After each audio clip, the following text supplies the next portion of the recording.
आप सबका आपके अपने YouTube चैनल की कथा टीवी पर मैं मीनू शर्मा स्वागत करती हूँ। सभी को मेरा राधे राधे। संतान सप्तमी का व्रत संतान की कामना से और संतान की रक्षा एवं उन्नति के लिए किया जाता है और जो भी भक्त यह संतान सप्तमी का व्रत करते हैं वो पूजा के बाद कथा भी सुनते हैं। कहा जाता है कि संतान सप्तमी व्रत की कथा यदि पति पत्नी साथ मिलकर सुने तो यह बहुत अधिक प्रभावशाली होती है। तो चलिए रसपान करते हैं संतान सप्तमी व्रत कथा का। तो इस कथा के अनुसार एक दिन महाराज युधिष्ठिर ने भगवान श्री कृष्ण से कहा कि हे प्रभु, कोई ऐसा उत्तम व्रत बतलाइए जिसके प्रभाव से मनुष्यों के अनेकों सांसारिक कलेश दुख दूर होकर वे पुत्र एवं पौत्रवान हो जाए। यह सुनकर भगवान बोले कि हे राजन, तुमने बड़ा ही उत्तम प्रश्न किया है। मैं तुमको एक पौराणिक इतिहास सुनाता हूँ, ध्यान से सुनो। एक समय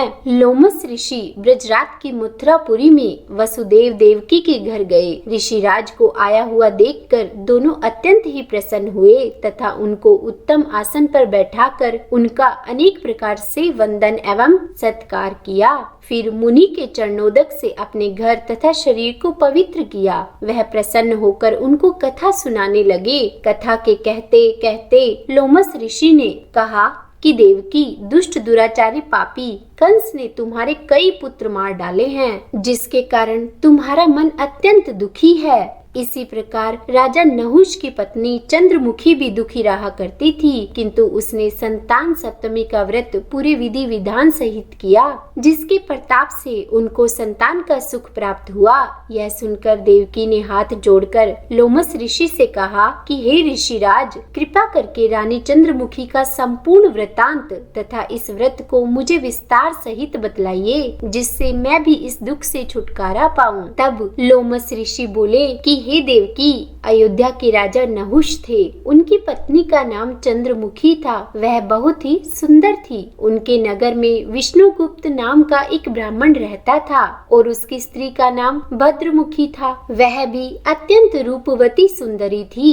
रानी और ब्राह्मणी में अत्यंत प्रेम था। एक दिन वे दोनों सरयू नदी में स्नान करने के लिए गई। वहां उन्होंने देखा कि बहुत सी स्त्रियां सरयू नदी में स्नान करके निर्मल वस्त्र पहनकर एक मंडप में शंकर एवं पार्वती की मूर्ति स्थापित करके पूजा कर रही थी। रानी और ब्राह्मणी ने यह देखकर उन स्त्रियों से पूछा कि बहनों, तुम किस देवता का और किस कारण से पूजन व्रत आदि कर रही हो? यह सुनकर स्त्रियों ने कहा कि हम संतान सप्तमी का व्रत कर रही हैं और हमने शिव पार्वती का पूजन चंदन अक्षत आदि से षोडशोपचार विधि से किया है। यह सब इसी पुनीत व्रत का विधान है। यह सुनकर रानी और ब्राह्मणी ने भी इस व्रत के करने का मन ही मन संकल्प लिया और घर वापस लौट आई। ब्राह्मणी भद्र तो इस व्रत को नियम पूर्वक करती रही, किंतु रानी चंद्रमुखी राजमद के कारण कभी इस व्रत को करती और कभी नहीं करती, यानी कि कभी भूल जाती और कुछ समय बाद दोनों मर गई। दूसरे जन्म में रानी बंदरिया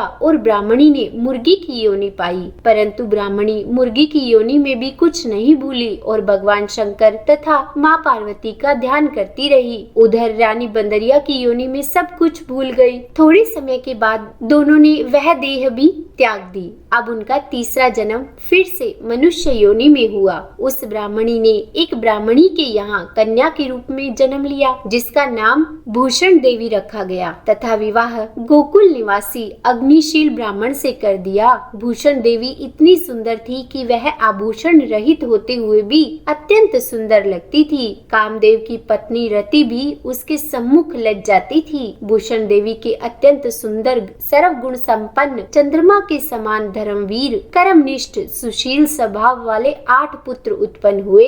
यह सब शिवजी के व्रत का ही पुनीत फल था। दूसरी ओर भगवान शिव से विमुख रानी के गर्भ से कोई भी पुत्र नहीं हुआ। वह निसंतान दुखी रहने लगी। रानी और ब्राह्मणी में जो प्रीति पहले थी वही अब भी बनी रही। रानी अब वृद्ध अवस्था को प्राप्त होने लगी। तब उसके गूंगा, बहरा तथा बुद्धिहीन अल्प आयु वाला पुत्र हुआ। वह 9 वर्ष की आयु में इस क्षण भंगुर संसार को छोड़कर चला गया। अब तो रानी पुत्र शोक में बहुत ही दुखी रहने लगी और एक दिन देव योग से भूषण देवी ब्राह्मणी रानी के यहाँ अपने पुत्रों को लेकर पहुँची। रानी का हाल सुनकर उसे भी बहुत दुख हुआ, किंतु इसमें किसी का क्या वश। कर्म और प्रारब्ध के लिखे लेख को स्वयं ब्रह्मा भी नहीं मिटा सकते। रानी कर्मच्युत भी थी, इसी कारण उसे दुख भोगना पड़ा। इधर रानी पंडितानी के इस वैभव और 8 पुत्रों को देखकर उससे मन में ईर्ष्या करने लगी और उसके मन में पाप उत्पन्न हुआ।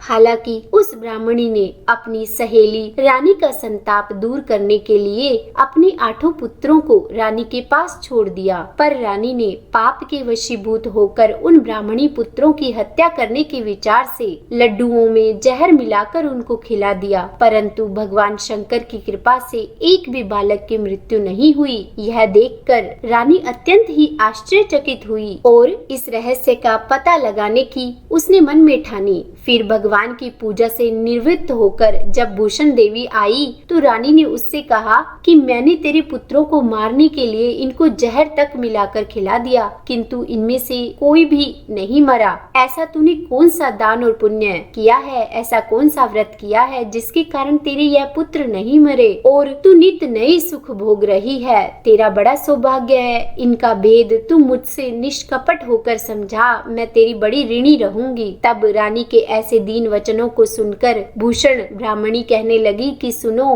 तुमको 3 जन्म का हाल कहती हूँ, ध्यान पूर्वक सुनना। पहले जन्म में तुम राजा नहुष की पत्नी थी और तुम्हारा नाम चंद्रमुखी था और मेरा भद्रमुखी था और मैं ब्राह्मणी थी। हम तुम अयोध्या में रहते थे और मेरी तुम्हारी बहुत अधिक प्रीति थी। एक दिन हम तुम दोनों सरयू नदी में स्नान करने गए और दूसरी स्त्रियों को संतान सप्तमी का व्रत करते देखकर और उन्हें भगवान शिव का पूजन अर्चन करते देखकर हमने उस उत्तम व्रत को करने की प्रतिज्ञा की थी, किंतु तुम सब भूल गई और झूठ बोलने का दोष तुमको लगा, जिसे तुम आज भी भोग रही हो। मैंने इस व्रत को आचार विचार सहित नियम पूर्वक सदैव किया और आज भी करती हूँ। दूसरे जन्म में तुमने बंदरिया का जन्म लिया तथा मुझे मुर्गी की योनि मिली। भगवान शंकर की कृपा से इस व्रत के प्रभाव और भगवान को उस जन्म में भी मैं नहीं भूली और निरंतर इस व्रत को नियमानुसार करती रही और तुम बंदरिया के जन्म में भूल गई। मैं तो समझती हूँ कि तुम्हारे ऊपर यह जो भारी संकट है उसका एकमात्र यही कारण है। इसीलिए मैं कहती हूँ कि तुम अब से संतान सप्तमी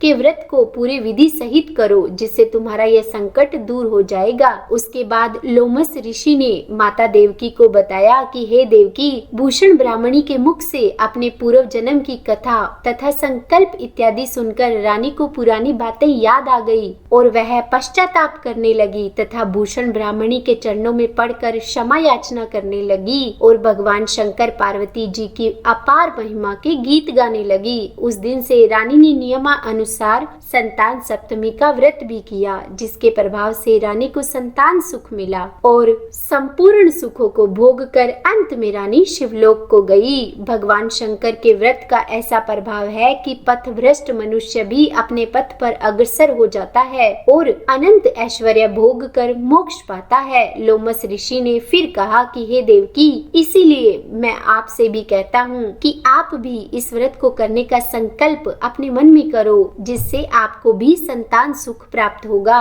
इतनी कथा सुनकर माता देवकी हाथ जोड़कर लोमस ऋषि से पूछने लगी कि हे ऋषिराज, मैं इस पुनीत उपवास को अवश्य करूंगी, किंतु इस कल्याणकारी एवं संतान सुख देने वाले उपवास का आप मुझे विधान, नियम, विधि आदि विस्तार से समझाइए। यह सुनकर ऋषि बोले कि हे देवकी, यह पुनीत उपवास भाद्रपद मास के शुक्ल पक्ष की सप्तमी के दिन किया जाता है। उस दिन ब्रह्म मुहूर्त में उठकर किसी नदी अथवा कुएं के पवित्र जल में स्नान करके निर्मल वस्त्र पहनने चाहिए। उसके बाद श्री शंकर भगवान तथा जगदम्बा पार्वती जी की मूर्ति की स्थापना करें। इन प्रतिमाओं के सम्मुख सोने चांदी के तारों अथवा रेशम का एक डोरा बनावें। उस डोरे में 7 गांठें लगानी चाहिए। इस डोरे को धूप दीप अष्टगंध से पूजा करके अपने में बांधे और भगवान शंकर से अपनी कामना सफल होने की प्रार्थना करें। उसके बाद 7 पुए बनाकर भगवान का भोग लगावें और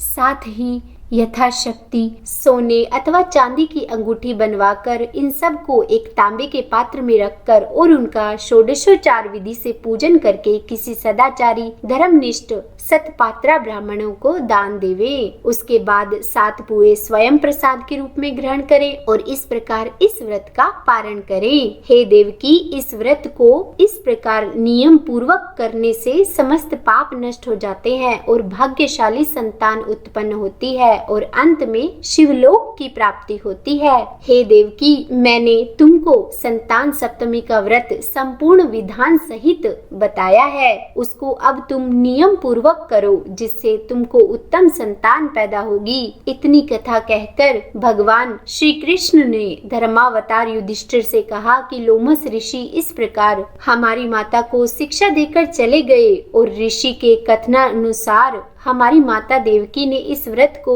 नियमानुसार किया, जिसके प्रभाव से मैं उत्पन्न हुआ। यह व्रत विशेष रूप से स्त्रियों के लिए कल्याणकारी है, परंतु पुरुषों को भी समान रूप से कल्याणदायक है। संतान सुख देने वाला, पापों का नाश करने वाला यह उत्तम व्रत है, जिसे स्वयं भी करें और दूसरों से भी करावें। नियम पूर्वक जो कोई भी इस व्रत को करता है और भगवान शंकर एवं पार्वती जी की सच्चे मन से आराधना करता है, निश्चय ही समस्त सुखों को भोग कर अंत में शिवलोक को जाता है। तो बोलिए हर हर महादेव, माँ पार्वती की जय। हे शंकर भगवान, हे माँ पार्वती, अगर इस कथा को कहने, सुनने या हुकारा भरने में हमसे कोई गलती हो गई हो तो हमें क्षमा करना।